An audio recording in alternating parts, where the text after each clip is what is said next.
Alright, welcome back. Oblivious cEDH here. Deck Tech, we're going to go over Urza, Lord Protector, a little bit more in depth than my first video that I had. So all of the lands up here at the very top, we're just going to tick down and scroll down because there's a lot to see here. But the main stuff to point out on the top row is Academy Ruins, which we're going to use for artifact recursion later on in the game. And then we also have an Inventor's Fair for tutoring up more artifacts because we're going to have plenty on the board. And Mishra's Workshop, it's a 3 mana for artifact spells only. This card is insane. It's insane. You can cheat out. Oh man, the acceleration is just insane. Let's move on. Mystic Sanctuary, of course, you can get some little bit of recursion there. Otawara for a little bit of bounce. Strip Mine just in case something weird's going on. Urza Saga is going to be tutoring up tons of artifacts in this deck. Also Wasteland to get just random land shenanigans that's going on. Jeweled Lotus, a little bit underwhelming in this deck, but sometimes we run out Urza and he gets killed, and you need to bring him back out. In that case, you get the full value with Jeweled Lotus, but honestly, just getting 2 mana for free for casting your commander is just good enough. Mana Crypt, duh. Mox Opal, duh. Mana Vault, all of this is all very stock. Manifold Key is to untap some other value in the deck. Pithing Needle, this is just a straight up, you can neuter an entire deck because some people rely on their commanders in the command zone. We have Sensei's Divining Top, which is going to be one of our massive combos in the deck, which I'll go over here in just a second. Alright, we scrolled down enough. Let's go over my notepad here. Okay, in the bottom right here. My main win conditions is a few things, really 5 things. We're going to draw infinite cards. We're going to infinitely control our opponents. We're going to do infinite mana. We're going to do infinite damage, Infect, or we're going to storm off and kill them with Aetherflux. Let's go into those a little bit more in depth individually. Infinite card draw. If you have Sensei's Divining Top, plus Reality Chip or Mystic Forge, and then you play your commander, which is in the command, well, it's in the command zone, obviously. It's basically in your hand. So Sensei's Top is just going to naturally come to us so often. It's just very, very consistent infinite card draw. And then once you infinitely draw your deck, you either Thassa's Oracle them or you Aetherflux Reservoir them. Notably, you can Aetherflux Reservoir underneath Aethersworn Canonist because you're not casting any of the artifact spells, or non-artifact spells. And then you can hold up Flusterstorm as your one out that you cast that turn. So you guarantee resolve. It's just a guaranteed win if you have Aethersworn out and you get the Sensei's Top loop in. What else? Thoracle, Infinite Control. We saw this in my very first video on the channel. Mindslaver plus Academy Ruins equals Infinite Lockout unless the opponent can win at instant speed with 0 mana. Because essentially I control them for the rest of the game.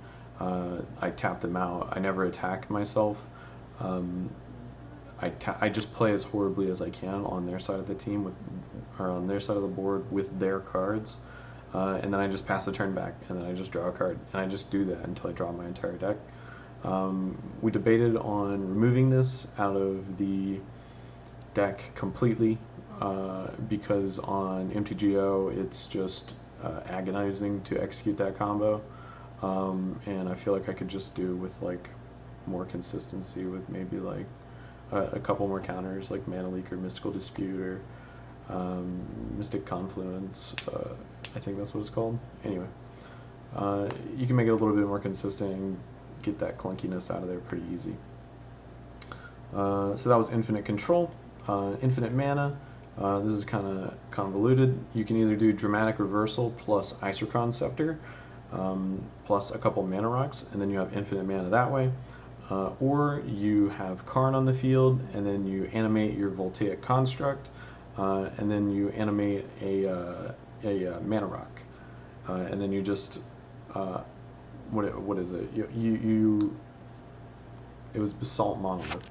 You make this into a creature, and then you untap it infinite times with the Voltaic Construct, because it only costs 2 mana to untap an artifact creature. So you make this into a creature, you tap it for 3, you untap it for 2, you have 1 extra, infinite times, infinite damage with a Walking Ballista.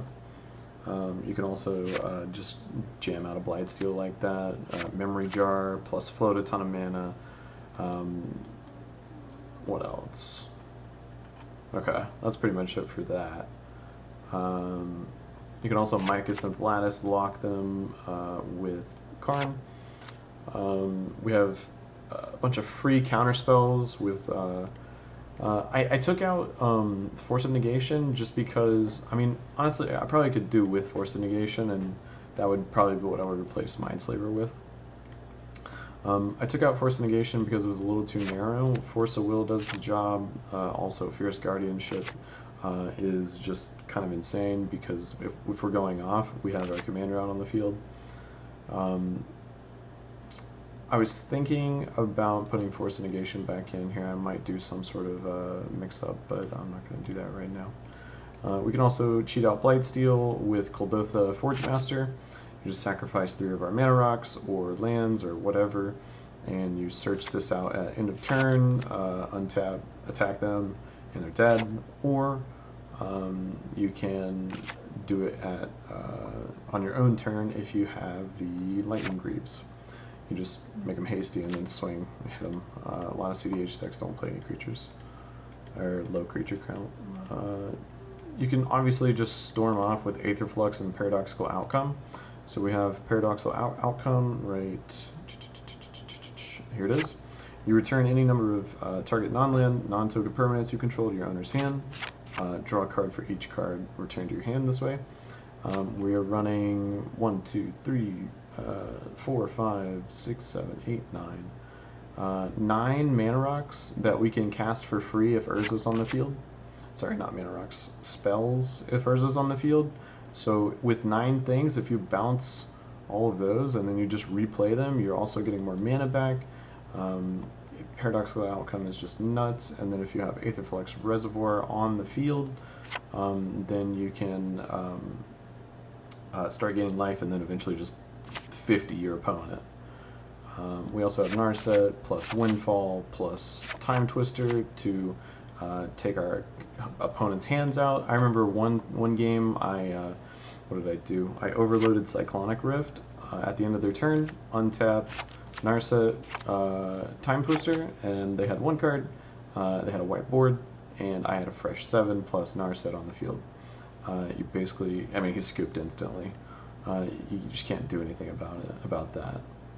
We have Ghostly Prison here for a little bit of safety, mana drain, little tiny bit of counterspell here and there. Riddlesmith's really good for draining through your deck. Draineth Magistrate, obviously great for cutting down commanders. Notably, this also cuts off the mirror. If someone else is playing Urza, then they can't cast it from the top of their deck. This is why we have Swords to Plowshare in our deck for Draineth Magistrate. Let's see. Obviously, a ton of tutors. We have Transmute Artifact. We have Word of Invention. We also have Reshape. We also have Tezzeret the Seeker. That's 4 direct artifact tutors. I think. Oh, we also have Fabricate. If I didn't say that already. And then just like random card draw, a little bit of tutoring here and there. Enlightened Tutor, obviously, just an all-star in this deck. Yeah, this deck has done me a lot of wins, and I think this is, in my opinion, it's the top of the chain, like, out there right now. This is, I couldn't come up with a better deck list. Yeah, so this is my Urza Lord Protector deck. Thanks for watching. Let me know what you think down below, and tell me what you would cut because or what you would change, because I would love to hear it, and I would love to change the stack just a little bit if you guys can suggest any improvements. Anyway, I'm rambling. Thank you. Bye bye.